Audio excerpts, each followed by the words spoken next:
झेप मराठी, आरसा महाराष्ट्राचा.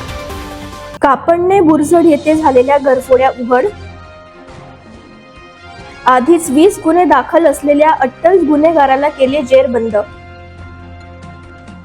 धुळ्याच्या स्थानिक गुन्हे शाखेने मुद्देमालासह केली अटक.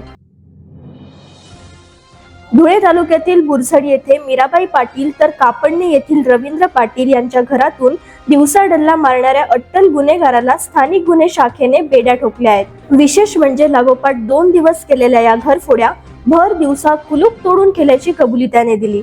जळगाव जिल्ह्यातील बिलवाडी येथे राहणारा प्रवीण सुभाष पाटील असे या अट्टल चोरट्याचे नाव आहे. त्याच्याकडून 1,94,000 रुपये रोख आणि सोन्या चांदीचे दागिने असा 3,18,595 रुपयांचा मुद्देमाल जप्त करण्यात आला आहे.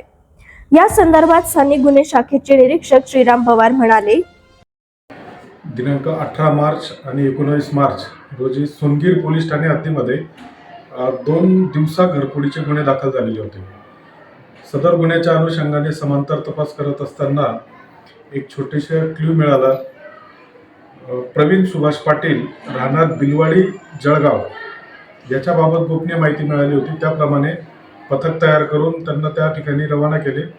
सदर आरोपीकडे सखोल तपास केले असता त्याने वरील दोन्ही गुन्ह्यांमधील एकूण 3,18,000चा मुद्देमाल रिकव्हरी दिलेली आहे. त्याचप्रमाणे सदर आरोपी विरोधात यापूर्वी सुद्धा घरफोडीचे जळगाव जिल्ह्यात, छत्रपती संभाजीनगर जिल्ह्यात वगैरे असे एकूण 20 ते 25 गुन्हे दाखल आहेत. या अट्टल गुन्हेगाराविरुद्ध जळगाव, भुसावळ, पारोळा, चाळीसगाव, मेहुणबारे, कासोदा, सोयगाव, एरंडोल, अमळनेर, भडगाव, फरदापूर तर सोनगीर पोलीस ठाण्यात 20 पेक्षा जास्त गुन्हे दाखल आहेत. ही कारवाई पोलीस अधीक्षक श्रीकांत धिवरे, अपर पोलीस अधीक्षक किशोर काळे यांच्या मार्गदर्शनाखाली पोलीस निरीक्षक श्रीराम पवार, उपनिरीक्षक अमित माळी, अंमलदार संजय पाटील, संदीप पाटील, पंकज खैरमोडे, संतोष हिरे, महेंद्र सपकाळ, सुनील पाटील, विनायक खैरनार यांनी केली.